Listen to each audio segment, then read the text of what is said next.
Welcome back.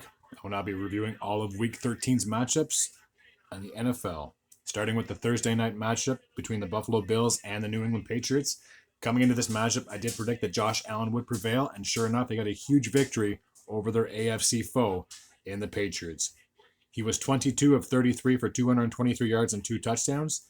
James Cook led the team in rushing. He had 14 carries for 64 yards. Devin Singletary had 13 carries for 51 yards and a touchdown. Josh Allen ran the ball 8 times for 20 yards, and Nyheim Hines had 2 carries for -3 yards. Stephon Diggs led the team in receiving yards. He had 7 catches for 92 yards and a touchdown. Isaiah McKenzie had 5 catches for 44 yards. James Cook had 6 catches for 41. Nyheim Hines had 1 catch for 21. Gabe Davis had 2 catches for 15 yards and a touchdown. And Khalil Shakir had 1 catch for 10 yards. I do apologize. I should have said the score of the game was 24-10. On the New England side of things, Mac Jones was 22 of 36 for 195 yards and a touchdown. Oh boy, I'm going to have a hard time with this one. Ramondre Stevenson had 10 carries for 54 yards. Mac Jones ran the ball 3 times for 7, and Kevin Harris had 1 carry for -1 yards. Marcus Jones had 2 catches for 51 yards and a touchdown. Tyquan Thornton had 2 catches for 31 yards.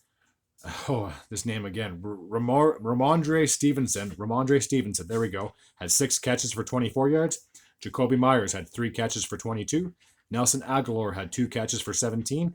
Devontae Parker had 2 catches for 16. Kendrick Bourne had 1 catch for 15. Hunter Henry, 2 catches for 13 yards. And Jonnu Smith had 2 catches for 6 yards. Buffalo now improves to 9-3 on the season, while the Patriots have now fallen back to 500 with a 6-6 record. The next matchup was the Steelers and the Falcons. I did predict that the Falcons would win, and unfortunately, it was not meant to be. For a season and for that division being as tight as it is, they're surely letting it slip away, as they should have beaten the Steelers, but unfortunately, it's just not meant to be. Final score was 19-16. The Steelers are now sitting at 5-7, while the Falcons have now dropped to 5-8. Kenny Pickett was under center for the Steelers. He went 16 for 28, 197 yards and a touchdown. Najee Harris had 17 carries for 86 yards. Benny Snell had 6 carries for 24 yards. Steven Sims had 3 carries for 19. Kenny Pickett ran the ball 7 times for 14 yards. Jaylen Warren had 1 carry for 5. Derek Watt had 1 carry for 4. And Gunnar Olszewski had 2 carries for 2 yards. Pat Freiermuth had 3 catches for 76 yards. Deontay Johnson had 5 catches for 60. Connor Hayward had 1 catch for 17 yards and a touchdown. Jaylen Warren had 2 catches for 14 yards. Benny Snell had 1 catch for 11. Zach Gentry had 1 catch for 8. Najee Harris had 1 catch for 6.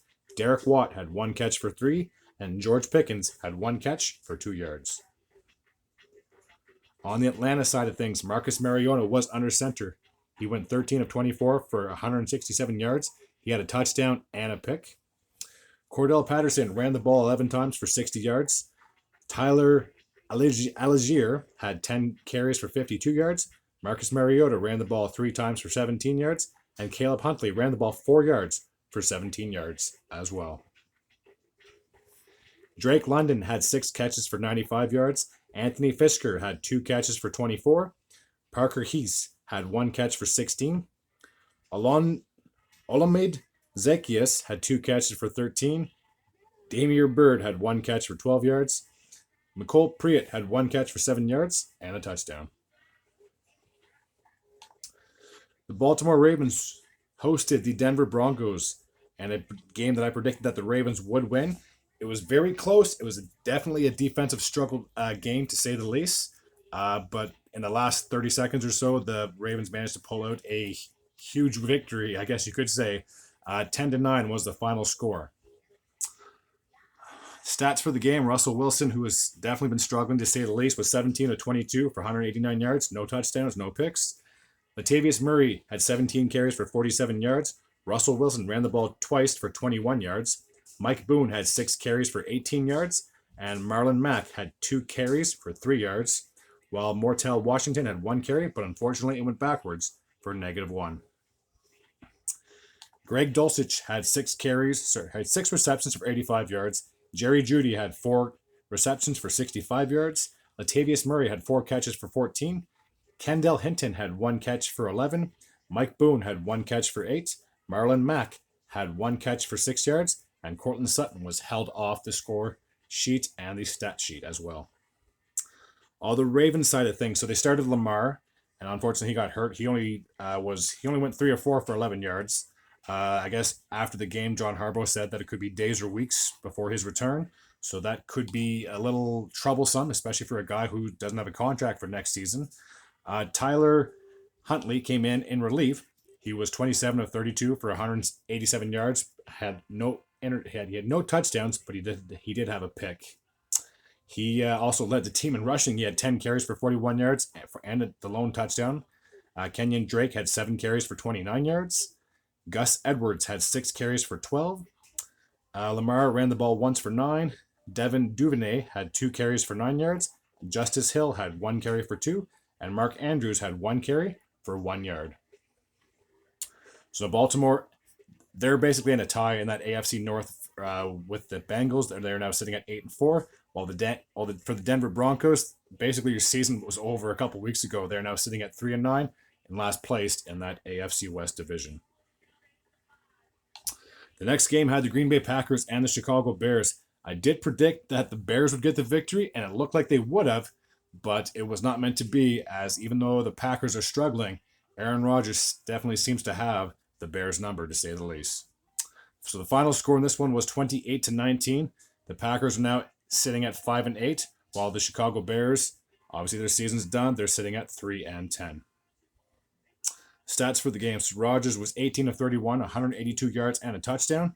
A.J. Dillon had 18 carries for 93 yards and a touchdown. Christian Watson had the 1 carry for 46 yards and the touchdown. Aaron Jones, 9 carries for 26 yards. And Patrick Taylor had 1 carry for 6. And Rodgers had 3 carries for 4 yards. Alan Lazard had 5 receptions for 67 yards. Christian Watson had 3 catches for 48 yards and a touchdown. A.J. Dillon had 3 receptions for 26 yards. Aaron Jones had 5 catches for 24. Robert Tonyan had 1 catch for 10. And Samori Toure had 1 catch for 7 yards. On the Bears side of things, Justin Fields was under center. He was 20 of 25, 254 yards, no touchdowns, and 2 picks. He was the leading rusher on the team. There's not a shock there. 6 carries, 71 yards, and a touchdown. David Montgomery had 14 carries for 61 yards and a touchdown. Darren Evans had 3 carries for 21 yards. Equanius St. Brown had 1 carry for 1, and so did Velus Jones. Equanius St. Brown had 3 receptions for 85 yards. Cole Kmet had 6 catches for 72. N'Keal Harry had 1 catch for 49 yards. Chase Claypool, 5 catches for 28 yards. Dante Pettis had 1 catch for 14, and David Montgomery had 4 catches for 6 yards. The Jacksonville Jaguars went into Detroit to take on the Lions. I predicted the Jaguars would get the victory, and I couldn't have been more wrong on that subject. Just when I thought that Trevor Lawrence was going to be able to get some momentum, and they could potentially get a couple games, maybe going on a bit of a win streak, still not meant to be, as the Lions blew out the Jaguars 40-14. The stats for the game, so Trevor Lawrence was 17 of 31, 179 yards and a touchdown. C.J. Beathard had threw the ball 3 times, had 2 completions for 6 yards as well.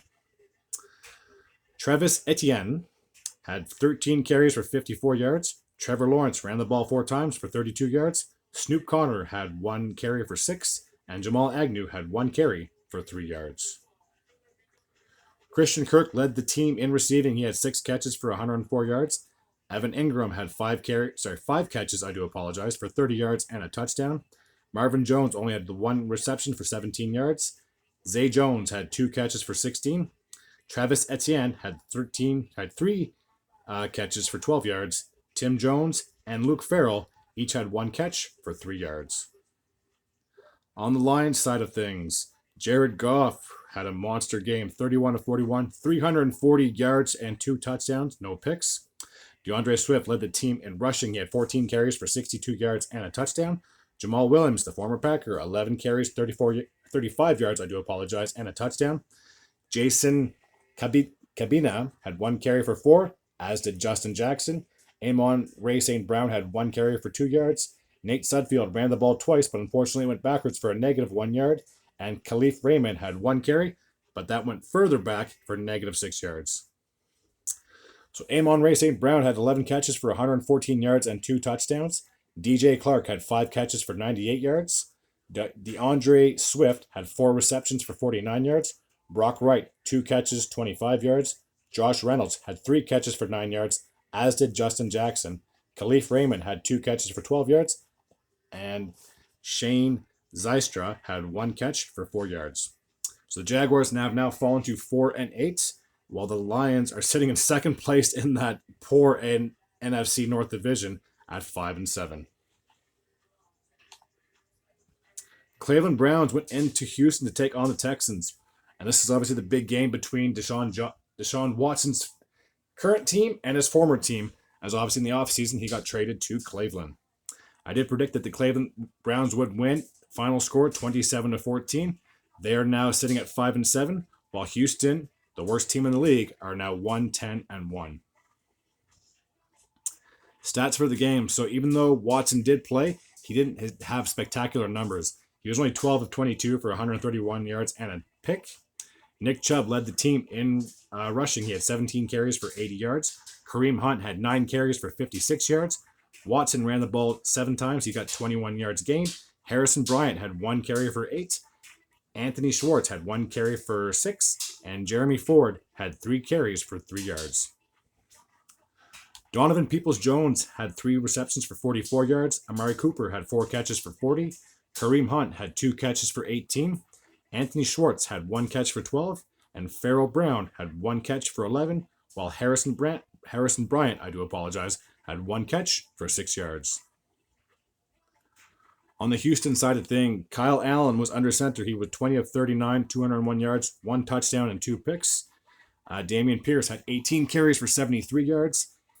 Dare Ogunbowale had 2 carries for 8. And Kyle Allen ran the ball twice, but only 1 yard was gained. Chris Moore had 3 receptions for 46 yards. Brevin Jordan had 4 receptions for 46 yards. Nick Collins had 3 catches for 35 yards and a touchdown. Dameon Pierce had 3 catches for 22. Jordan Akins had 3 catches for 21. Philip Dorsett, 2 catches for 18 yards. And Daryl Ogunbowale had 2 catches for 13 yards.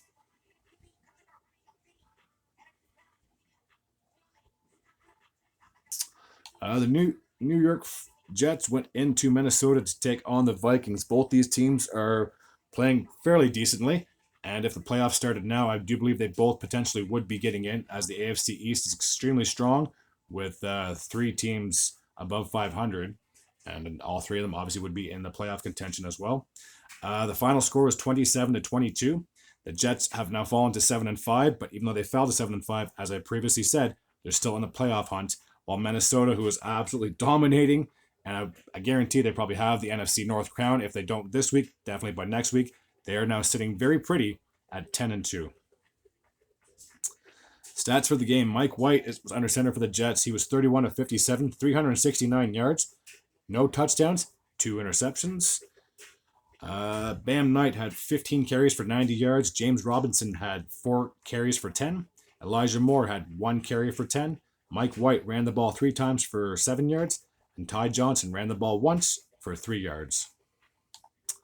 Garrett Wilson had 8 catches for 162 yards. Corey Davis had 5 catches for 85. Ty Johnson had 6 receptions for 38 yards. CJ Ozuma had 1 catch for 31. Bam Knight had 5 catches for 28. Tyler Conklin and Braxton Barris each had 2 catches for 9 yards. Elijah Moore had 2 receptions for 7 yards. On the Viking side, Kirk Cousins was 21 of 35, 173 yards and a touchdown. Nothing too crazy, but obviously he did enough to get the W. Dalvin Cook led the team in rushing yards. He had 20 attempts for 86 yards and a touchdown.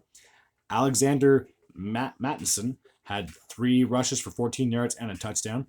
Justin Jefferson ran the ball twice for 11 yards. Kirk Cousins ran the ball 3 times for 9 yards, and Jalen Rieger had 1 carry for 8 yards. Justin Jefferson led the team in receiving, but it wasn't a monster game. He had 7 receptions for 45 yards and a touchdown.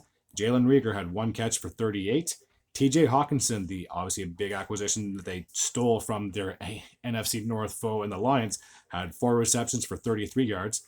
Adam Thielen had 2 catches for 27. KJ Osborne had 2 catches for 17. Johnny Munt had 1 catch for 12. Alexander Mattison had 2 catches for 4 yards. And Dalvin Cook caught the ball twice, but unfortunately went backwards for a total of -3 yards. The Washington Commanders went into the Giants stadium to take on the New York football team, and I did predict that Washington would get the victory, but nobody won. It was our second tie of the season. Final score 20-20. Washington is now sitting at 7-5-1, while the Giants are sitting at 7-4-1. Both these teams are in contention for a playoff spot. If they both aren't, at least one of them is for sure. It's hard to believe that now that we have the extra wildcard team, you could literally have an entire division get into the postseason. It's just mind-blowing to me. So the stats for the game. Taylor Heinicke was under center for the Washington Commanders. He was 27 of 41 for 275 yards and 2 touchdowns. Brian Robinson had 21 carries for 96 yards. Antonio Gibson had 9 carries for 39 yards. Curtis Samuel ran the ball 3 times for 23. Taylor Heinicke had 2 carries for 6. And Jonathan Williams had 1 carry for 1 yard. Terry McLaughlin had 8 receptions for 105 yards and a touchdown. Curtis Samuel had 6 catches for 63 yards. Jahan Dotson had 5 catches for 54 yards. Logan Thomas had 3 catches for 20 yards. Antonio Gibson had 2 catches for 20 yards. Brian Robinson had 2 receptions for 15. And Cam Sims had 1 catch for -2 yards. On the Giants side of things, Daniel Jones was under center. He was 25 of 31, 200 yards total and a touchdown. He also led the team in rushing. He had 12 carries for 71 yards. And Saquon Barkley had 18 carries for 63 yards and a touchdown. Darius Slayton had 6 receptions for 90 yards. Isaiah Hodgins had 5 catches for 44 yards and a touchdown. Daniel Bellinger had 5 receptions for 24 yards. Richie James had 3 catches for 20. Saquon Barkley had 5 catches for 18. And Matt Breida had 1 catch for 4 yards. The Tennessee Titans went into Philadelphia to take on the Eagles. And despite both these teams having decent seasons and potentially both going to be getting their division crowns, it was definitely a one-sided affair as the Eagles blew out the Titans 35-10. And I believe a day or so afterwards, the general manager was fired from the Titans because obviously he dealt A.J. Brown to the Eagles, and now he's having an amazing season.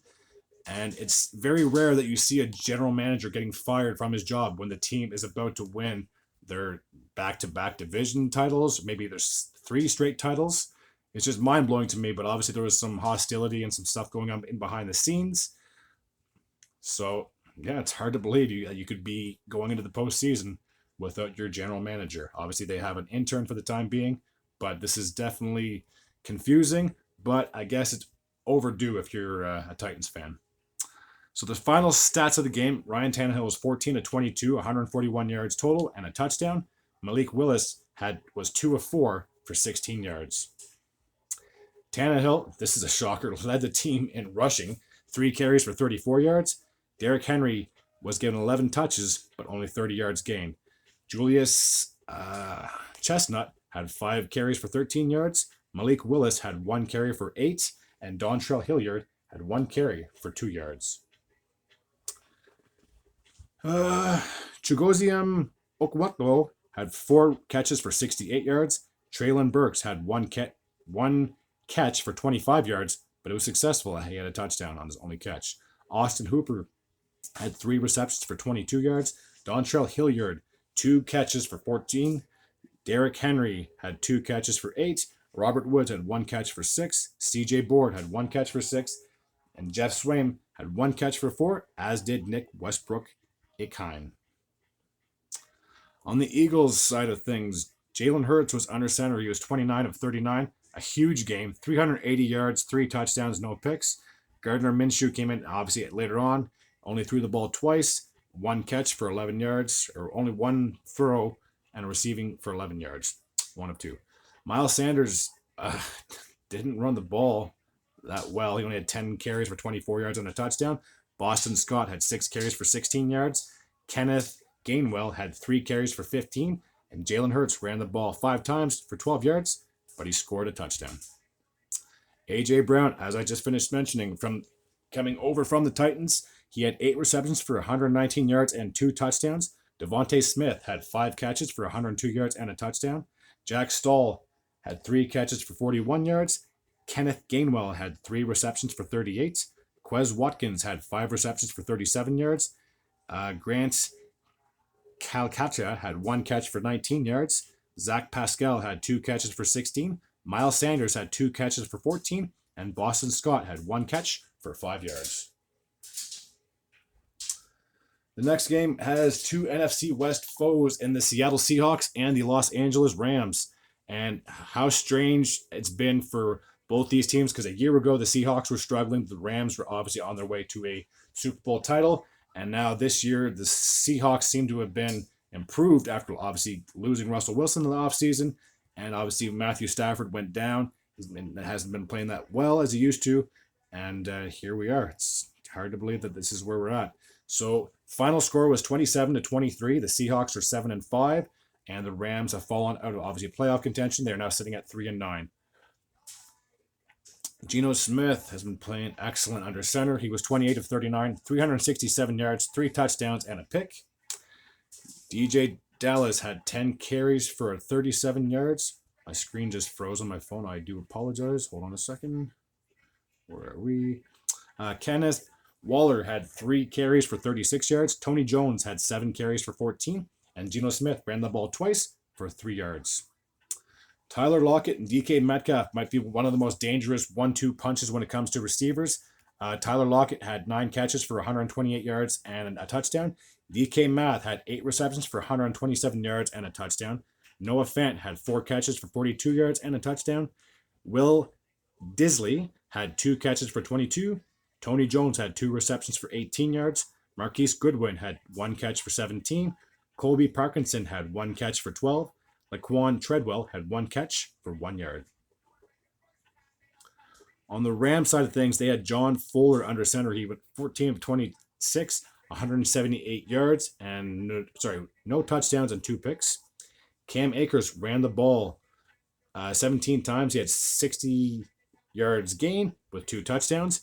Brandon Powell had 3 carries for 45 yards. John Wolford ran the ball 5 times for 29 yards. Tutu Atwell had 4 carries for 23. Kyron Williams had 3 carries for 9 yards. And Bryce Perkins had 1 carry for 5 yards. Tutu Atwell had 2 receptions for 48 yards. Brandon Powell had 4 catches for 39. Van Jefferson had 2 catches for 39. Brent Shorrick had 2 receptions for 30. Tyler Higbee had 2 catches for 14. Austin Tramwell had 1 catch for 8 yards. The Dolphins took on the 49ers in a game that I predicted that the Dolphins would get the victory. And shockingly, it wasn't meant to be. Final score, 33-17. The Dolphins are now sitting at 8-4, as well are the San Francisco 49ers after week number 13. Stats for the game. So Tua Tagovailoa, I always have a hard time with his last name, so I just normally call him Tua, was 18 of 33, 295 yards, 2 touchdowns, and 2 picks. Skylar Thompson threw the ball once, but unfortunately that also led to an interception. Raheem Morset had 7 carries for 30 yards. Jeff Wilson had 1 carry for 3 yards.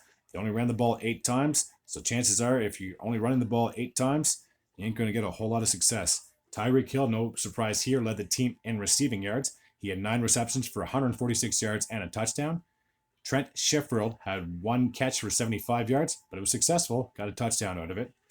River Craycraft had 2 catches for 29 yards. Durham Smith had 2 receptions for 21 yards. Alec Ingold had 3 catches for 15. Jalen Waddle had 1 catch for 9 yards. On the 49ers side of things, obviously, unfortunately, Jimmy G went down with an injury, so his stats for the game were only 2 of 4 for 56 yards. Now, how long is he going to be out? That's the question. They already lost their other quarterback, so pretty much the 49ers are at the end of the rope when it comes to quarterback, and there's not a whole lot of options out there, so they're going to have to make do with what they have. Brock Purdy came into the game. He was 25 of 37. He had 2 touchdowns and a pick. Christian McCaffrey led the team in rushing yards. He had 17 carries for 66 yards. Jordan Mason had 8 carries for 51. Deebo Samuel had 4 carries for 5. Kyler Juszczyk had 1 carry, but didn't gain any yards. And Brock Purdy had 4 carries for a total of -1 yards. Christian McCaffrey led the team in receiving yards as he did with the rushing. 8 catches for 80 yards and a touchdown. Deebo Samuel had 6 catches for 58 yards. Brandon Ayuk had 5 catches for 46. Juwan Jennings had 2 catches for 34. George Kittle, a quiet game, 2 catches for 22 yards. And Tyler Kroft had 1 catch for 14. And Kyle Juszczyk had 3 catches for 12 yards. One of them was a touchdown. Kansas City Chiefs went into Cincinnati to take on the Bengals. Obviously, it was a rematch of last year's AFC Championship game. This time, home field was in the Cincinnati's field. The home field was switched. Obviously, Cincinnati was the home team in this matchup. I predict that KC would get the victory, but it just seems as though Joe Burrow definitely has Patrick Mahomes' number. He's now 3-0 against him in his tenure in the league. Final score 27-24. The Kansas City Chiefs are now sitting at 9-3. Still no need to panic for the Chiefs, as I do believe they're still going to get the AFC West crown for like the 5th or 6th year in a row. It's hard to believe.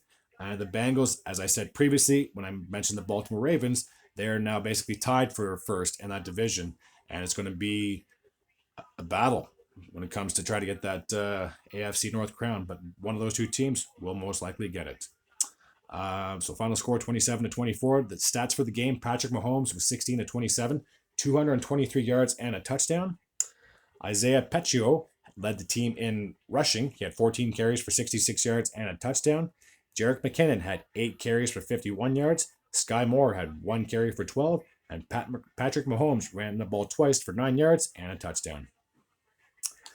Marquise Valdez-Scantling had 2 receptions for 71 yards. Travis Kelce had 4 catches for 56 yards. Juju Smith-Schuster had 3 catches for 35. Isaiah Pacheco had 2 catches for 16.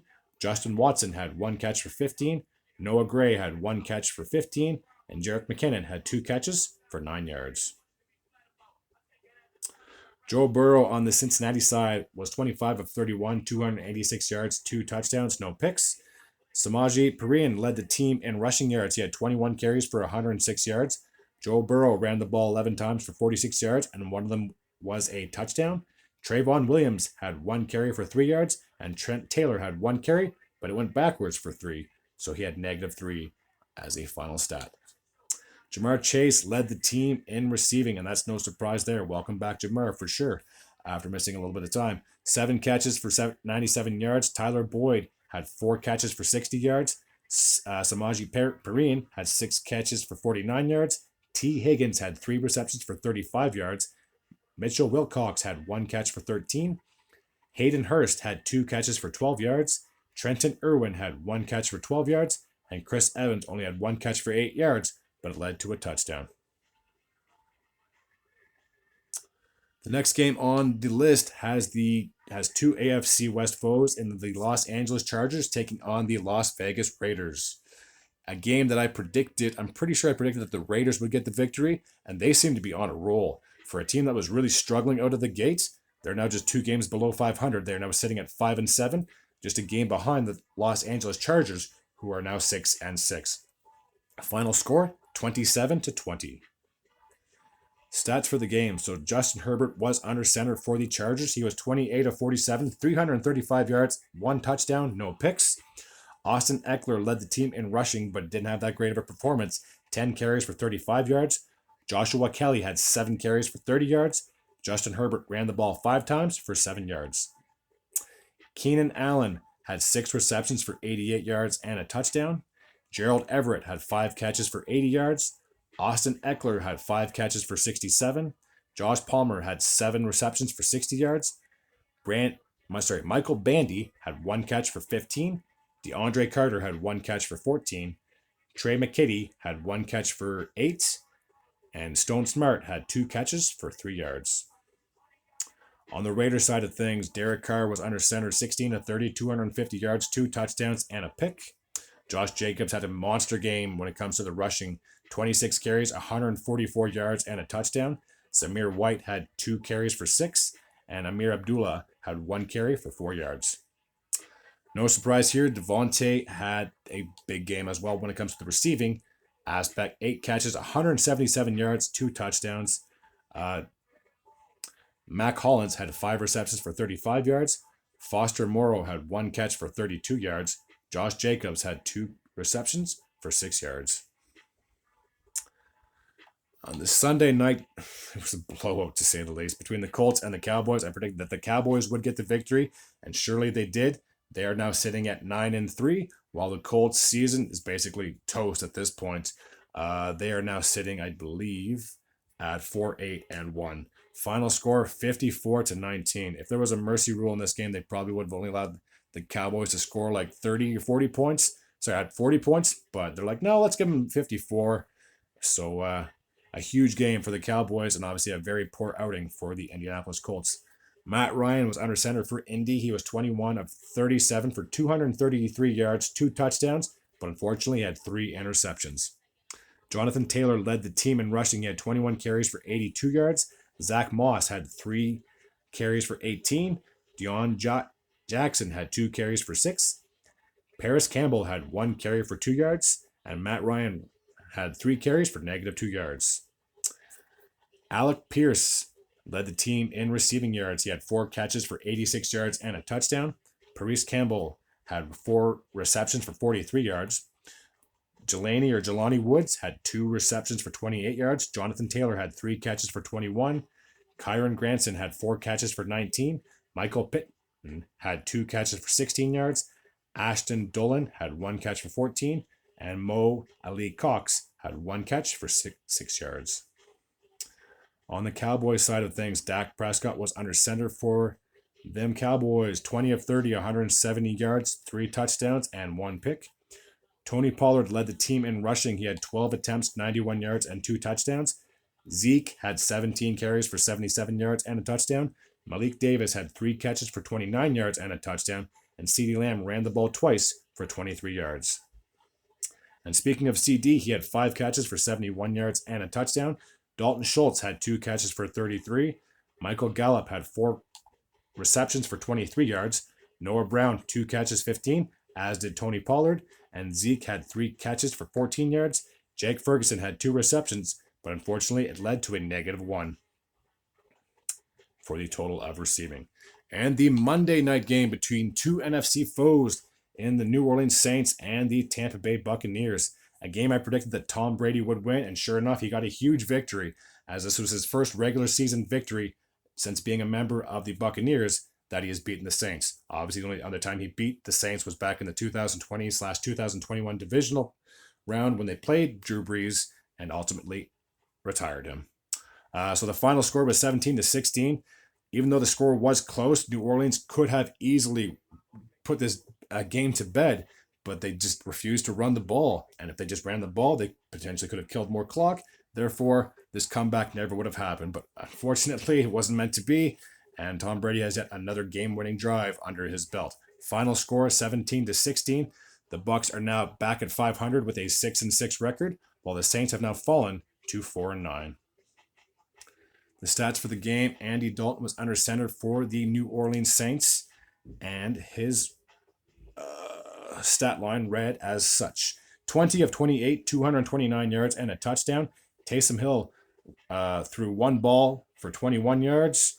Mark Ingram led the team in rushing yards, but he didn't have that good of a game, honestly. 7 attempts for 27 yards. Alvin Kamara tried to run the ball 12 times, but he only basically just barely overly doubled that for 26 total yards. Taysom Hill had 3 carries for 10 yards.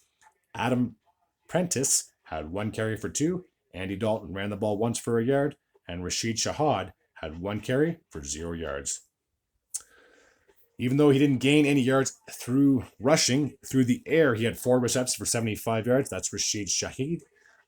Chris Olave had 4 receptions for 65 yards. Taysom Hill had 2 catches for 35 yards and a touchdown. Adam Trotman had 2 catches for 28 yards. Mark Ingram, 5 catches for 22. Jarvis Landry had 2 catches for 14. Alvin Kamara had 2 catches for 11 yards.